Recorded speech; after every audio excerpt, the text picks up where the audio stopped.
Fala pessoal, estamos ao vivo aqui pelo Instagram da Coinext. A gente vai conversar hoje com o Fernando Urich.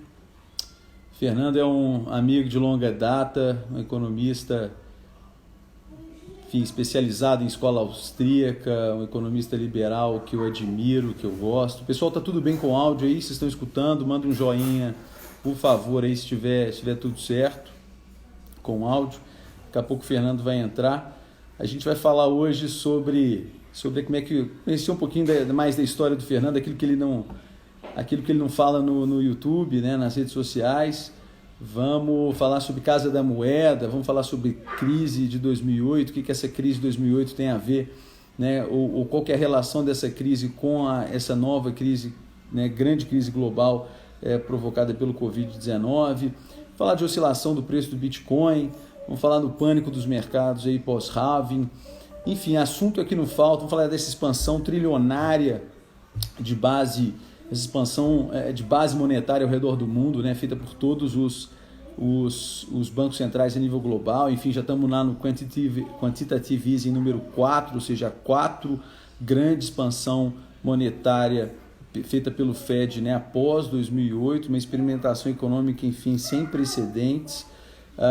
Bom, hoje, né, anunciou o Banco Central Europeu, anunciou também que que está dobrando a emissão. Enfim, eles tinham previsto uma emissão de 600 bilhões de euros, vai emitir, já passou de 1,2, 1,6 trilhões de euros. Então tem assunto, é o que não falta. Vamos esperar aqui, o Fernando deve estar entrando.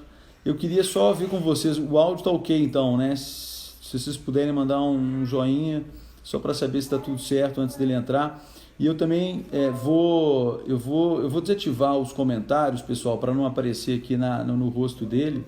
Mas quem quiser fazer pergunta, tem o espaço, né, para colocar pergunta. E aí no final, sobrando, a gente vai deixar um tempinho ali para fazer algumas perguntas. Então perguntem o que vocês quiserem, vamos participem aí, vamos, né, perguntas que a gente não consegue fazer, que a gente quer ouvir do próprio Fernando. Vamos aproveitar ao máximo, um cara que tem um conhecimento, enfim, gigantesco, né?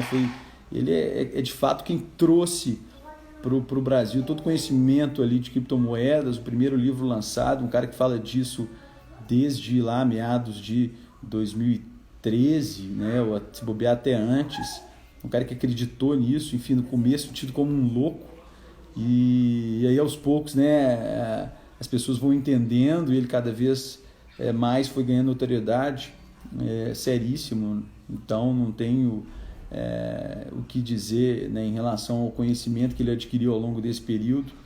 E então agora a gente vai contar então com a participação dele, beleza? Então eu vou desativar, por favor, enfim, coloquem as perguntas então aqui do lado e a gente vai fazer com que ele nos responda no final. Muito bem, deixa eu ver aqui. Maravilha, 60 pessoas. Vamos só aguardar aqui deixa eu ver. Deixa eu ver se vai dar para incluí-lo. Urich. Vamos lá. Aguardando aqui a conexão com o Fernando.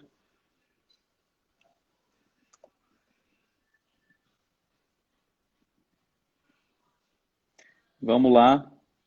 Tá aguardando aqui. Está conectando. Opa! Agora excelente! Sim. Muito bem, Fernando. Super bem-vindo. Tá me ouvindo? Tô te ouvindo super bem. Você me ouve também? Perfeito. Como é que tá o frio aí em Porto Alegre? Porque eu tô no interior de São Paulo, poxa, aqui tá bem frio também. Tá dando uma esfriadinha aqui. Deixa eu só dar uma agitadinha aqui rapidinho, botar um pouco para cima. Só um momento. Tá ótimo. Maravilha, maravilha. Que o pessoal às vezes acha que os meus fundos são falsos, mas não, pessoal, os livros são de verdade. Não tem fundo falso aqui, não. Não foi comprado da China, em promoção alguma. Não é a cromatina, nem pago. nada disso. Nem pago com Bitcoin. Muito bom, Fernando, Show. cara, bem-vindo, obrigado, super obrigado por aceitar esse convite para esse bate-papo, né? Esse é o maior nome e já te falei isso várias vezes pessoalmente, você sabe quanto eu te admiro, quanto isso é importante para esse nosso segmento, enfim, o segmento de criptoativos no Brasil. Você começou isso lá atrás, nos primórdios, de fato, de novo, é o maior nome que nós temos aqui, o maior conhecedor da causa. Então, obrigado por aceitar, obrigado por esse bate-papo. Pedir para o pessoal desativar os comentários aqui, Fernando, mas eles vão deixar algumas perguntinhas, aí dando tempo, a gente fala no final. Então, bom, eu queria começar já te perguntando, né, um pouquinho de como é que você entrou. Acho que eu nunca ouvi essa história, né, de como que você realmente, ali, após se especializar, né, em economia da escola austríaca, enfim, um liberal, ou até mais do que liberal, se é que a gente pode chamar de libertário brasileiro, enfim, extremamente capaz, faz parte do conselho do Instituto Mises, um nome brilhante que várias pessoas, enfim, acompanham. Eu queria que você contasse um pouquinho como que você realmente conheceu o Bitcoin, como é que o Bitcoin entrou na sua vida, enfim, até acadêmica, na sua vida profissional. Vamos lá, então. Bom, primeiro, obrigado pelo convite. É um prazer estar aqui com os amigos da Coinext. Muito bacana poder falar sobre esse assunto que, obviamente, todo mundo sabe que eu sou um grande entusiasta e apaixonado pelo tema. Mas a maneira que eu cheguei no Bitcoin foi assim, de forma bem acidental. Primeiro de tudo, eu sempre nutri uma curiosidade muito grande pelas questões de moeda, estudo de sistemas monetários, de economia. Quando eu fiz o meu mestrado em escola austríaca, sempre foi a parte que mais me chamou a atenção e que eu estudava com mais afinco, história do dinheiro, o que aconteceu nas crises, a influência que tinha as perturbações na oferta monetária, oscilações na oferta monetária, e como isso tinha influência na economia. E a gente vai entendendo também a evolução do dinheiro e como os governos, os soberanos, os reis, os estados modernos sempre meteram demais a pata neste quesito na questão monetária.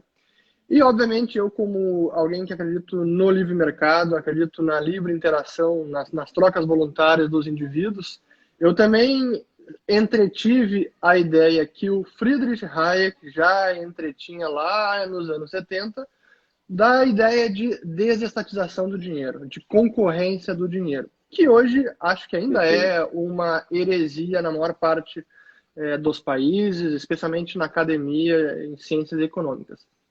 E aí, quando eu estava foi finalzinho de 2012, a primeira vez que me perguntaram sobre isso, eu estava num debate, num jantar do IFL de São Paulo, o Instituto de Formação de Líderes de São Paulo. Foi finalzinho de 2012, eu lembro que foi o Jorge Vasques, na época ele estava na diretoria, acho que ele era o presidente. Aí ele me perguntou, pô, esse tal de Bitcoin, o que você acha, Fernando? E eu desdenhei, eu não conhecia muito, mas achava que era uma besteirada, dinheirinho de internet, de Farmville, sei lá, qualquer besteira assim.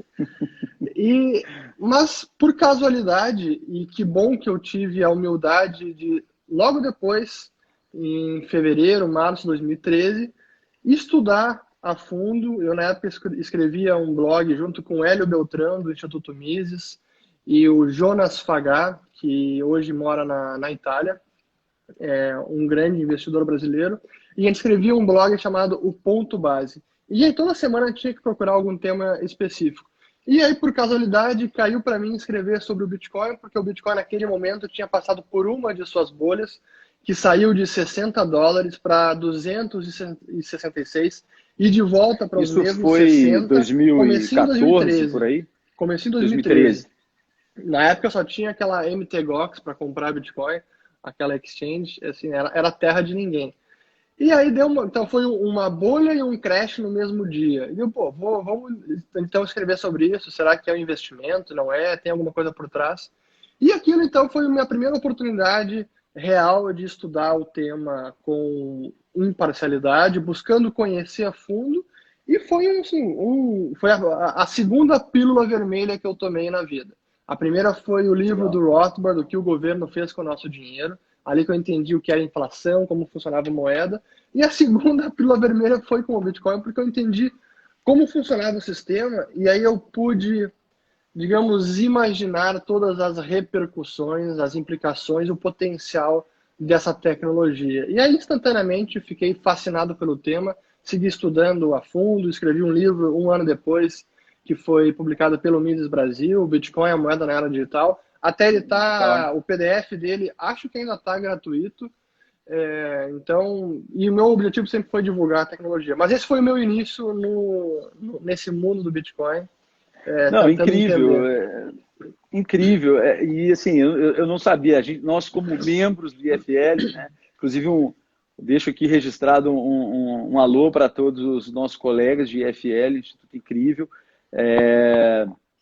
E não sabia que o IFL também fez parte, enfim, do seu conhecimento sobre isso. Deve ter bastante gente do IFL. Pô, show de bola. E aí, dando sequência, né? Acho que uma coisa que todo mundo se pergunta também, acho que em setembro, salvo melhor engano, do ano passado, você foi convidado para fazer parte do Conselho da Casa da Moeda do Brasil, ou seja, uma coisa completamente chega a ser incoerente, inusitada. Agora, então, como que um grande defensor, né, de uma moeda completamente independente, descentralizada, né, foi convidado para fazer parte de uma moeda absolutamente centralizada e comandada por essas leis de custo forçado, como Claro. você bem descreve. Conta um pouquinho, como é que existe uma intenção real do Brasil de digitalizar o real? Vamos lá, primeiro como é que eu parei lá. Como é que você chegou lá? Vamos lá. Hoje, então, eu faço parte do Conselho de Administração da Casa da Moeda. O convite veio pelo Ministério da Economia, porque hoje a gente tem vários amigos e conhecidos que estão no Ministério, que fazem parte da equipe do Paulo Guedes. Então, quando começou a formulação das equipes de postos de cargos de diretoria, de presidência, nas várias estatais que o governo tem, um dos postos, dos vários postos que é preciso preencher, são os postos de conselho de administração. E aí me foi feito o convite, e obviamente que foi curioso pela minha posição, mas assim, o meu objetivo é estar lá para ajudar a Casa da Moeda a primeiro cumprir a sua missão como empresa. Hoje ela tem um objetivo, e as diretrizes também do Ministério da Economia, sendo que várias empresas, o Ministério tem o objetivo de privatizar. A Casa da Moeda estava no PND, que é o Programa Nacional de Desestatização, agora acabou saindo porque a MP caducou, então eu não sei muito como é que vai ser, mas a intenção do governo é essa, sanear a empresa e poder privatizá-la. E eu dentro, obviamente, que o meu papel é como alguém que pode contribuir com conhecimento na área de tecnologia, porque se é uma empresa que precisa ser saneada, que precisa voltar a ficar no azul e possivelmente ser privatizada, ela também precisa parar de pé. E uma empresa como essa precisa entender as fontes de receita possíveis, quais são os modelos de negócio, talvez passar até por um processo de digitalização do nosso real, que hoje ele é impresso, que é a Casa da Moeda que imprime, não apenas a Casa da Moeda. Hoje o Banco Central não é obrigado a comprar da Casa da Moeda o real, ele pode mandar imprimir fora da Casa da Moeda. Existia esse monopólio, mas ele foi quebrado, isso é importante dizer. Então, a Casa da Moeda ela é um fornecedor do Banco Central, ela não faz política monetária, ela imprime as moedas, os pedidos do Banco Central. Mas será que nesse futuro que a gente está vendo, né, de criptomoedas, de moeda digital emitidas por bancos centrais, será que a unidade monetária estatal não pode ser digitalizada? E nesse movimento, ou até tendência, será que a Casa da Moeda não pode desempenhar algum papel? Talvez possa. Então, acho que é nesse sentido que eu acredito que posso contribuir para essa modernização da Casa da Moeda. Não, fantástico. É torcida para que isso de fato aconteça. E aí, acho que por ironia, inclusive hoje saiu uma reportagem, não sei, na Veja, mas muito bem publicada pelo Livecoins. Inclusive, um abraço aí para o pessoal do Livecoins, que faz um excelente trabalho, para o Matheus. Enfim, é uma mídia aí do segmento de cripto, né, para quem segue. E a manchete foi exatamente essa. A manchete foi: não vai faltar papel para imprimir dinheiro, diz Casa da Moeda, né? Isso em relação ao aumento da demanda por papel moeda decorrente do Corona Voucher. Sim. Então, o que você pode dar de spoiler para a gente? Quer dizer, vão ligar as máquinas realmente da Casa da Moeda para poder suprir essa demanda enorme de papel moeda, e aí já entrando aqui na nossa conversa, até que ponto isso pode influenciar exatamente na oferta monetária, ali no M1, M2, né, em circulação no Brasil. Moeda em circulação no Brasil. Isso vai aumentar, porque é realmente papel moeda para circular na economia, para entregar às pessoas. Então, é uma expansão da base monetária e vai ser uma possível expansão de M1 também. Claro que o resultado final depende de questões mais técnicas, de quanto a liquidez dos bancos pode ser drenada pelo Banco Central. Então, tem algumas questões técnicas. Mas, sim, é uma necessidade que o governo tem agora de entregar o Corona Voucher para as pessoas, e isso é um aumento pontual na demanda por moeda, e o Banco Central está atendendo essa demanda, suprindo moeda, e a Casa da Moeda, de novo, é o fornecedor que vai imprimir esse pedido de mais moeda pelo Banco Central. Mas isso tudo evidencia algumas questões que vale a pena a gente comentar. A primeira delas é como o brasileiro ainda é pouco digitalizado, né? Pouco bancarizado.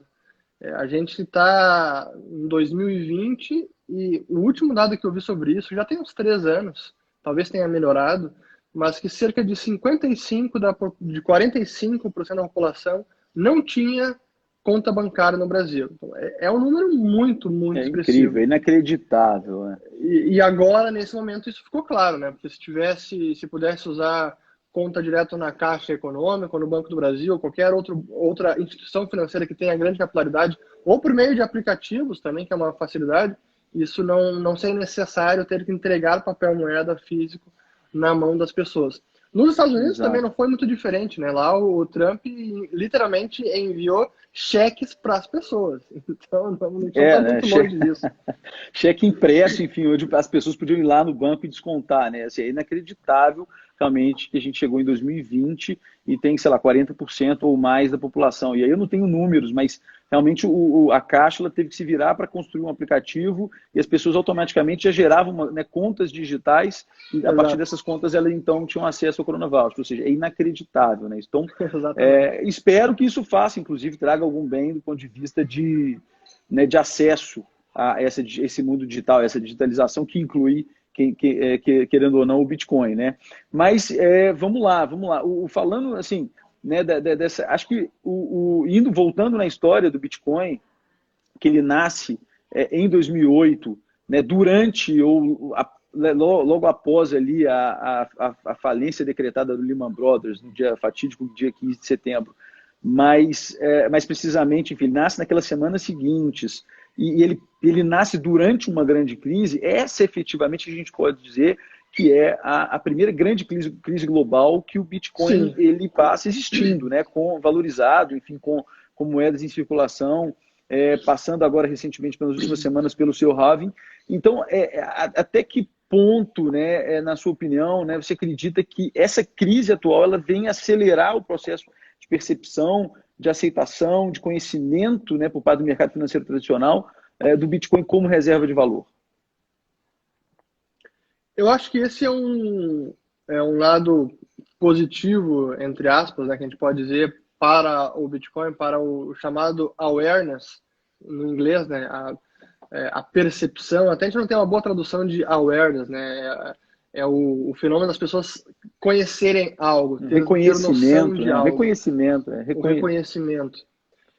E porque, de fato, como você bem apontou, o Bitcoin ele foi anunciado ao mundo pelo Nakamoto no dia 31 de outubro de 2008. Então, o Banco Lehman Brothers tinha quebrado 1 mês e meio antes. Foi no dia 15 de setembro de 2008. E era o ápice ali da crise financeira de 2008. A partir daquele momento, começaram os bancos a fazer, o governo americano e o Fed com vários pacotes de resgate. Inclusive, o primeiro bloco, né, o bloco Gênese do Bitcoin, contém a mensagem que era a manchete do jornal britânico do dia, o The Times, e dizia: The Times, 3 de janeiro, Chancellor on brink of second bailout for banks. Então, o chanceler à beira do segundo resgate aos bancos. Isso foi em janeiro de 2009. E agora está em 2020, e aí tivemos o halving mês passado. Aliás, sim, mês passado, foi em maio. Acho que foi dia 11 de maio, né, se eu não me engano. Dia 11 de maio, segunda-feira, exatamente. E aí, muito sagazmente, aquela mineradora, aquele pool, F2 Pool, no bloco 629.999, antes dos 630 mil, que aí marca o halving, colocou uma mensagem que também era o título de jornal da época, do dia, dizendo que os resgates hoje são 2 a 3 vezes mais o que foi lá em 2008, em 2009. Então, naquela época, o que é diferente é que o Bitcoin ainda não existia. Era uma ideia que quase ninguém tinha sequer ouvido falar. Em 2008, ele era restrito a entusiasta. Nem um grupo de WhatsApp, pode-se dizer, né? Era um chat. Nada. Uma lista de criptografia lá de pouquíssima gente. Então nem era uma alternativa de investimento como hoje é. E naquele momento o preço era zero, não valia nada, não tinha nenhum preço. Hoje, batendo, não sei como é que está, eu olhei, antes estava $9.800, mais de 50 mil reais, não sei como é que está agora. Mas é uma verdadeira façanha a criação do Bitcoin, a existência dele, o êxito que ele teve na última década e o ponto que nós estamos agora. Então, respondendo concretamente a sua pergunta, eu acho que sim, esse momento atual de Banco Central, estou até agora, nesse exato instante, eu vou até colocar aqui na tela para o pessoal ver, estou aqui legal. Este é o balanço do Fed e esta é a cifra de fechamento de ontem que acaba de ser publicada.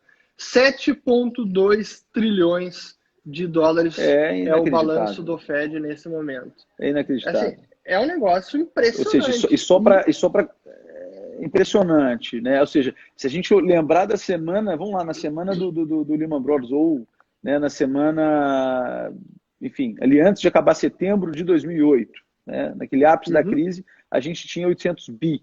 Ou seja, estamos quase a 10 vezes, né, a base, já te base digo, monetária.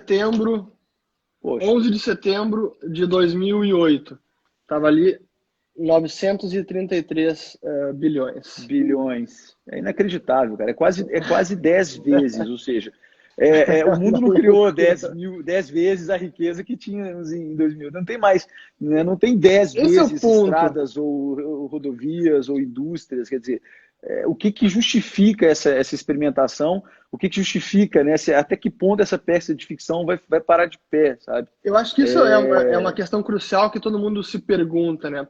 Como é que pode, assim, o que o Fed está criando aí não é riqueza. Simplesmente digitar ali trilhões de dólares hoje, bota na conta de alguns bancos, troca os ativos, tira dos bancos, bota no balanço do Fed. Isso não é criar riqueza. Simplesmente imprimir dinheiro não é criar riqueza. Então, acho que essa é a parte positiva da crise que a gente vive hoje, e isso repercute bem para o Bitcoin, porque ilustra justamente o momento que a gente vive. Pô, será que é tão fácil assim resolver a escassez do mundo? É simplesmente imprimir dinheiro? E não é assim não que funciona. Exato. Assim, poxa, chega a ser uma afronta ao próprio capitalismo, porque e aí, se a gente entender, né, trazendo para miúdos o que é esse quantitative easing, basicamente é o governo emitindo, né, moeda para recomprar a própria dívida. Ou seja, imagina eu que tenho uma dívida imobiliária, ou seja, eu tenho que pagar todo mês aqui a parcela da minha casa. Imagina se eu tivesse uma máquina, uma árvore aqui do lado, enfim, uma máquina que imprimisse dinheiro para pagar então a minha dívida aqui. Ou seja, não faz o menor sentido matemático, né, para não dizer econômico. Então, mas seria bacana se a gente tivesse a possibilidade, né? Seria incrível. Quem dera se o mundo real fosse assim. Então, assim, a sensação é que realmente a gente vive uma peça de ficção. é uma injeção jamais imaginada, né, por economistas, por quem estuda isso, de liquidez realmente na economia. De novo, eu acho, né, na minha opinião, é uma afronta ao capitalismo. E aí, Fernando, eu te pergunto, quer dizer, até quando você acha que esse conceito ele vai perdurar, né? Até quando o dólar vai continuar sendo uma referência de valor no mundo, uma reserva de valor, enfim, tida como a principal referência, né, monetária de valor. E a gente viu agora, vale ressaltar o pânico que aconteceu nos dias 13 e 14 ali de março, onde todo mundo queria liquidez, todo e qualquer ativo, né, foi lá embaixo, todo mundo queria dinheiro, queria dólar, né, todo mundo, faltou dólar, né, ou seja, o pessoal queria realmente converter tudo que era possível em dólar. Por que isso e até quando isso vai durar? Pois então, na sua opinião? Essa é uma das questões mais complicadas que a gente tem hoje em dia no sistema monetário. E até fazendo um jabá aqui da nossa área de assinantes, ontem eu fiz uma live que é restrita aos assinantes. Depois vocês podem compartilhar aí o link para quem quiser saber mais. E onde eu falei sobre padrão ouro e retorno a um possível padrão ouro, que foi o sistema monetário que vigiu até o colapso de Bretton Woods, agosto de 71. E desde essa data, o que a gente tem é um sistema monetário baseado no dólar, que é uma unidade abstrata que não é conversível em nada. Ela tem valor porque as pessoas aceitam no mundo inteiro, nos Estados Unidos porque são obrigadas a pagar impostos no dólar. Então ele tem um poder de compra e esse continua sendo o privilégio exorbitante do dólar porque ele é aceito no mundo inteiro. E ele é tão aceito que ele virou o padrão monetário. Tudo é precificado em dólar, as mercadorias, as commodities, a riqueza do mundo é precificada em dólar, até o ouro é precificado em dólar. O que ficou até bizarro, porque antes o dólar era uma medida de ouro. O dólar não era nada, era apenas um nome para um peso de ouro. E agora o ouro é precificado em dólar, inverteu a lógica da coisa, né?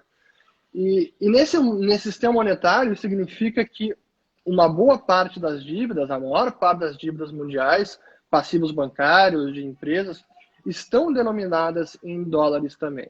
E aí quando a gente teve esse momento de março, aquelas 2 semanas ali de muita volatilidade, de circuit breaker, queda brutal de ativos, foi um momento que foi ali o ápice da crise econômica e crise de liquidez, onde os ativos começaram, alguns, a cair, o pessoal começou a precisar de caixa, e isso começa aquele processo de venda acelerada, aí chama a margem, precisa vender mais, cai mais, vende mais.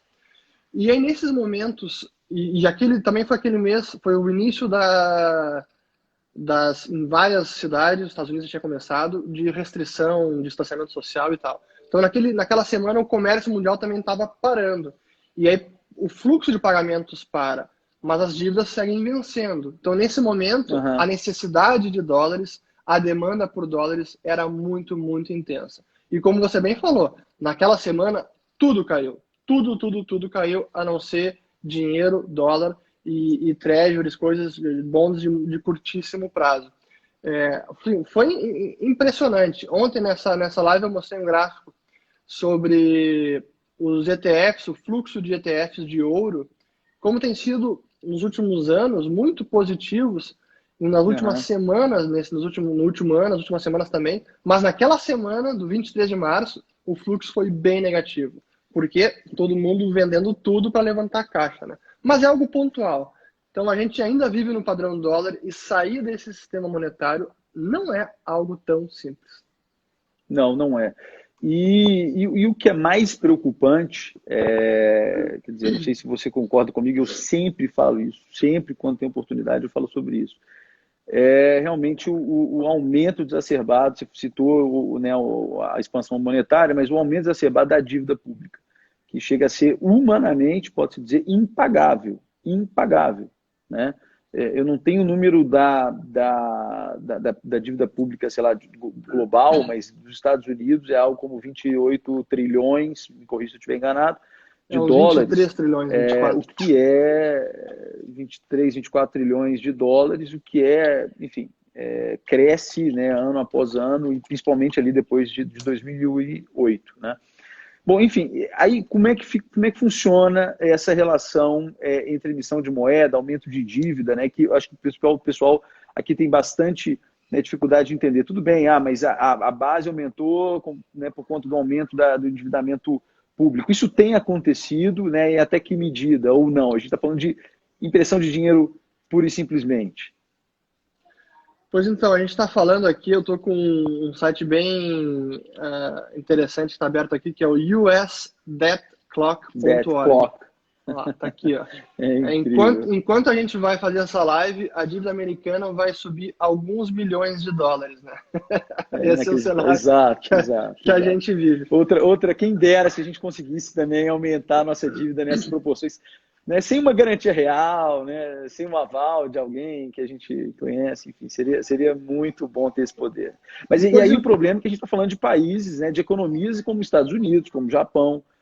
Ou seja, também até que ponto a economia, né, ela vai continuar aceitando, comprando fundos de pensão. É muito sério isso, né? São economias das pessoas de maneira geral que são colocadas, enfim, e creditadas nesse tipo de título, de bons governamentais. E aí se começar a acontecer o que está acontecendo agora na própria Argentina, por exemplo, né? E aí?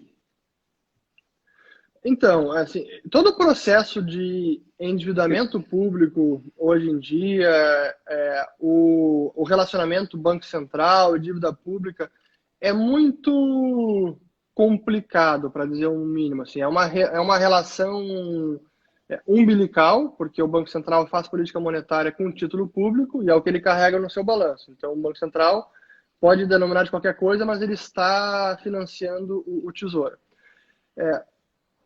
Mas a verdade é que, como você falou, essa dívida ela é impagável. Não vai ser paga na totalidade. O que o governo faz é rolar a dívida. A maneira que ele faz, ele emite dívida nova para pagar a dívida velha. Mas ele sempre precisa emitir mais dívida para pagar a dívida velha e pagar o gasto corrente. Então, é uma bola de neve e que pouquíssimos governos hoje em dia estão reduzindo este endividamento. Assim, imaginar um governo quitar a dívida pública como uma pessoa faz, está fora de questão. Acho que essa é curioso, né? Mas é quase hoje uma lei da gravidade. O governo não quita dívida, ele apenas vai rolando. Claro que alguns governos se endividam, alguns se endividam mais do que outros, gastam mais do que outros, mas a verdade é que essa rolagem de dívida ela pode durar por mais anos. A gente vê o Japão, né? O Japão está com 240% do PIB de dívida. Sim, os Estados Unidos, acho que eu vi, tem uma projeção que ele, sei lá, deve chegar a 130% nos próximos 10 anos, alguma coisa nessa ordem. Hoje deve ter até 650. Mais, já está com mais de 100% dos Estados Unidos. Mas ele pode seguir assim, empurrando com a barriga o dia do juízo final, né? O dia do reconhecimento final, como em inglês diz, the day of reckoning. Então, isso pode ser levado por mais tempo, até porque ele é o dono do dólar, que é a moeda de reserva mundial. Então, ele tem, adicionalmente, ele tem esse privilégio.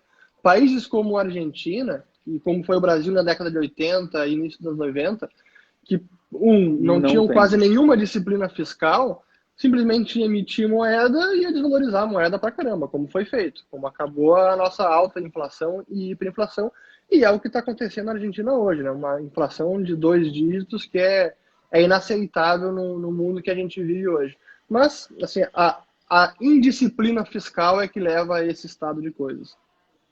E aí, bom, até que ponto a gente pode ver o Bitcoin se beneficiando disso tudo? Porque a Argentina, ela dificilmente já consegue emitir mais dívida e fica realmente numa situação ela tá dando desastrosa calote do ponto de vista fiscal, está dando calote, né? A gente vê economias como Estados Unidos e Japão, enfim, você falou agora, enfim, considerando o Covid, já passou 100% do PIB dos Estados Unidos. Quer dizer, se nós considerarmos que alguém, igual aconteceu em 2008, alguém chegou e falou assim, olha, esse subprime eu não compro mais. E começou um efeito dominó que a gente sabe o que aconteceu. Se acontecer isso a nível de bons governamentais, para o Bitcoin certamente vai se beneficiar enquanto um ativo não inflacionário, você concorda? Assim como o ouro, assim como terra, assim como coisas que são tangíveis, não? acho que eu até nunca respondi isso dessa maneira, mas eu diria que o Bitcoin, assim como o ouro e terras, eles se beneficiam mais durante o processo dessa expansão monetária. Ou seja, o ativo que é real, que é escasso por natureza, seja ela física ou digital, como é o do Bitcoin, ele se beneficia nesse processo, durante o processo de expansão monetária. Mas, digamos, durante o cataclisma em si, imaginando que daqui, sei lá, uma década ou 2 décadas aconteça um calote da dívida pública americana ou um reordenamento da ordem monetária, enfim.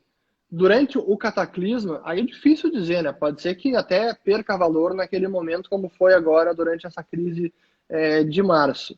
Mas eu não acho que a gente está prestes a chegar nesse ponto. Acho que a gente está indo nessa direção, mas difícil dizer quanto tempo isso vai durar, né? Não, sem dúvida, sem dúvida. Bom, agora também recentemente a gente teve o halving, né? Para quem não sabe, o Bitcoin está limitado a 21 milhões de unidades, assim, ninguém muda isso, né? A regra, o algoritmo do Bitcoin, a regra matemática dele limita ele a 21 milhões de unidades. Nós temos até então 18 milhões em circulação. Novos Bitcoins são gerados a cada 10 minutos pelo sistema, pelos computadores que garantem toda essa rede conectada. E a gente tinha, então, a cada 10 minutos eram gerados 12,5 Bitcoins. A partir do dia 11, agora último de maio, esses 12 Bitcoins e meios passaram a ser 6,25, que naturalmente diminui, reduz a oferta de novas unidades de Bitcoin, né? Então, os especialistas já estavam prevendo, né, Fernando, quer dizer, que o Bitcoin já estava precificado pré-halving, ali em meados de janeiro, quando o Bitcoin começou um rally, e em fevereiro atingiu 10 mil dólares, enfim, então ali já se soava seu preço do Bitcoin, uma precificação do Bitcoin para esse evento que é o halving. E aí veio o fatídico ali, dia de 13 de março, enfim, 14 de março, que teve esse pânico e o preço do Bitcoin caiu 50%, né? E aí, poxa, o que explica isso, né? O que explica o preço do Bitcoin cair, enquanto os Estados Unidos está falando em emitir imprimir dólar. Mas aí, nos dias seguintes, rapidamente, enquanto o mercado ele voltava ao normal, né, depois daquela corrida por liquidez que a gente já falou, o Bitcoin, ele, antes até mesmo do evento halving, ele chegou ali num patamar de 9,5, enfim, até experimentou 10 mil dólares, um pouco mais. Isso mostra, na sua opinião, uma maturidade do Bitcoin ali, em termos de oferta e demanda, ou a gente ainda tem muito efeito especulativo que manipula o preço do Bitcoin? Primeiro, assim, eu acho que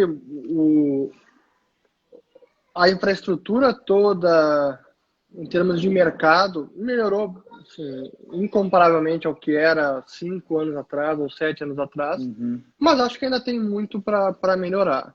E a percepção de que há manipulação ou não de mercado e que as baleias podem controlar e afetar o mercado, assim, pontualmente isso pode acontecer, até não é apenas, às vezes até pouco volume que pode mexer bastante o preço de mercado. Mas acho que isso é um pouco natural. Só que naquele momento ali como eu falei, de crise aguda, acentuada naqueles dias, tudo sofreu. E o Bitcoin, por ser mais volátil e por ter uma imprevisibilidade maior de preço no curtíssimo prazo, acho que até nesse momento pode ser um ativo que quem estava marginalmente exposto ao Bitcoin pensa, agora que eu preciso de liquidez, vou liquidar isso aqui logo porque eu preciso levantar a caixa e ficar líquido. Acho que é um pouco normal naquele momento a gente ver uma queda dessas. E até eu rebati as críticas do Bitcoin naquela época, porque naquela semana o pessoal estava dizendo justamente isso. O ouro não era resiliente, por que o ouro está perdendo valor no meio da crise? Não era agora que ele ia se dar bem? O Bitcoin é a mesma coisa. Não é agora que a crise está acontecendo que ele ia se dar bem. E é por isso que eu digo Exatamente. Isso. Eu repriso a minha resposta anterior. O processo inflacionário, durante o processo inflacionário, que são os ativos, quando os ativos reais se beneficiam. Mas no cataclisma, ali durante a crise pontual, aí acaba sofrendo. E com o Bitcoin não foi diferente. Mas com relação ao halving, eu acho que em grande parte já estava precificado, né? Isso é muita especulação, não tem como a gente saber com certeza, né? O preço é determinado por oferta e demanda, mas por ser um evento tão conhecido e tão publicizado para quem já está no meio, assim, não era algo desconhecido, opa, uma notícia nova. Então é difícil não estar no preço um evento tão conhecido assim. Para mim, o que agora não está no preço ainda é, bom, o que os bancos centrais vão fazer daqui para frente. A gente vão seguir nessa toada. Hoje, ou aliás, ontem, o Banco Central Europeu já anunciou mais resgate, ou hoje, eu acho, até perco a noção do tempo. Quer dizer, deve ter sido ontem, eu vi publicado hoje, acho que algo como 600 bi de euros, certo? Exato. Quer dizer, está dobrando o que ele tinha... Então, essa promessa de liquidez vai seguir, e vão fazer. Perfeito. Bom, estamos chegando ao final aqui, pessoal. Obrigado por todos aí, passaram aí de 240 pessoas. E aí esse vídeo fica no nosso IGTV. Bom, vamos lá, vamos às perguntas finais. Fernando, quer dizer, fragilidade econômica, crise e tudo isso que a gente conversou, que deve sim acelerar, sem dúvida alguma, o processo de conhecimento, de percepção, de valorização, né, do Bitcoin. Tem fundamento, né? O Bitcoin a gente sabe que tem fundamento econômico. Qual que é o seu palpite? Qual que é o seu chute para o preço do Bitcoin aí para o final de 2020? O pessoal adora colocar... Você que acompanha isso. Eu nem sei o que eu... Já me fizeram essa pergunta esse ano, eu não sei o que eu respondi. Eu acho que quando eu fiz uma live com o Edilson, com o Richard Hitterman e com o Felipe Santana no meu canal, no dia do Halving. No dia do Halving. Eu assisti. Eu acho que eu disse que ia ser, naquele momento estava 8 mil e alguma coisa, ou quase 9 mil, e eu falei que ia estar no mínimo uns 25% mais do que aquele patamar no fim do ano. Então vou manter esse mesmo chute, não é previsão, é apenas um chute como qualquer outro. Eu vou ser um pouquinho mais agressivo, eu acho que vai estar na faixa de uns 13%, e, portanto uns 40%, quase 40% aí a mais até o final do ano, né? Esperando... enfim, que a coisa continue como ela está para o Bitcoin, né? Muito bom. Fernando, te agradecer realmente. Tiveram perguntas, eu peço desculpa, pessoal, mas o papo fluiu aqui também, não queremos delongar e usurpar mais do tempo do Fernando. Fernando, muito obrigado. A gente vai responder as perguntas. Se quiser mais, tá, pessoal? mais umas 2 perguntas aí, podemos ir, temos tempo. Vamos lá. Então peraí. Chama aí. Aproveitar, já que não é todo dia que a gente está aqui. Vamos lá. Fernando, boa noite. O que ou quem pode derrubar o Bitcoin? Se é que isso é possível. Você acredita, Fernando, aí que algum governo, algum ataque possa derrubar o Bitcoin? O que você acha? Vamos lá. A rede em si, assim, ela já é considerada imparável há alguns anos. Pela força bruta que tem ali, a força computacional que tem investida na rede, pelos parâmetros de segurança do protocolo, as regras, todas as questões de segurança, de criptografia, assim, realmente, rede distribuída, é virtualmente imparável hoje em dia. Mas isso não quer dizer que governos não possam atacar o uso do Bitcoin, os usuários, os cidadãos. De que forma? Querendo restringir ainda mais o uso, botando um ganho de capital ainda maior nas suas respectivas jurisdições, talvez jogando no mercado negro, uma proibição assim, direta, não pode usar, se tiver com o Bitcoin na carteira, é um crime. Será que o governo vai fazer isso? Legal. Acho que não. Pode fazer? Pode. Os Estados Unidos já criminalizou a posse de ouro em 1933. Será que não pode fazer no futuro algo similar? É claro que pode. Hoje não vejo provável, mas seria, digamos, não correto da minha parte dizer que isso não pode acontecer. Pode, mas assim, parar a rede não para. Seria um mercado paralelo. Perfeito, tá. E aí uma outra pergunta aqui, não sei se tiver tempo a gente faz mais, mas interessante a pergunta sobre Ripple, né? Parece que o Banco Central do Brasil teve uma reunião aí, enfim, não divulgada com a equipe da Ripple, que a gente sabe é uma moeda, querendo ou não, centralizada, de certa forma. Aí estão perguntando o que você acha, enfim, da Ripple como provedor de, né, mundial de transações overseas e esse aspecto Pois centralizado então, dessa moeda. Como é que você vê? o Ripple, eu sempre fui muito crítico do Ripple. Eu acho que o ativo em si, XRP, não me faz muito sentido do ponto de vista assim, fundamental de valor. Eu não entendo o que ele agrega, mas uma rede que facilite a transferência de dinheiro entre fronteiras e por bancos centrais e por bancos, acho que aí tem muita validade. E até esse era o projeto original do Ripple, não era ter o XRP. E mesmo hoje, o Ripple tem esses dois serviços, esses três serviços que ele chama. Um é a rede X-Current, que não usa o XRP, o XVIA, que funciona junto com o X-Current, e o X-Rapid, que aí sim seria o blockchain para o ativo XRP. Os executivos do Ripple, a empresa, vai dizer que o XRP e a plataforma blockchain deles é superior, por isso que tem sentido usar o XRP. Eu vou sempre discordar, mas o Ripple é uma empresa que tem muito recurso, porque depois do Fed, depois dos bancos centrais, eu acho que é uma das únicas empresas que conseguem criar dinheiro do nada. Eles conseguiram criar bilhões de Né? dólares quando o Ripple foi criado lá em 2012, se eu não me engano. Então, assim, acho que tem um mérito a rede Ripple, o XRP em si, acho que não. E os bancos centrais todos conversam com essas empresas, a Ripple, com o R3 lá, o pessoal da Corda, Hyperledger e tudo mais. Sem dúvida, talvez é muito mais eficiente do sistema atual, que é o Swift. Sem dúvida alguma, ele é muito mais eficiente para essa finalidade. Mas também, por outro lado, um ambiente centralizado. Muito bom, Fernando. Cara, super obrigado. Prazer falar contigo. Muito, né, assim, que portas abertas.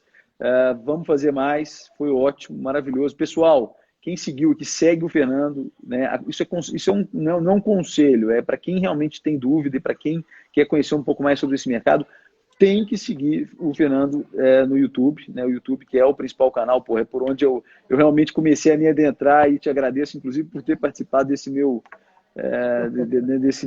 começo nesse mundo mágico, fascinante dos criptoativos, do Bitcoin, mais precisamente. Então, Fernando, é uma honra falar contigo. Muitíssimo obrigado. Obrigado, José Arthur. Obrigado a todo mundo que assistiu aí a live. Compartilhem com os amigos aí, mandem em direct, compartilhem onde for possível. E um abraço aí a todo o pessoal da Coinext. Foi um prazer. Obrigado. Certamente faremos uma nova aí. Valeu, um forte abraço. Grande abraço aí, boa noite.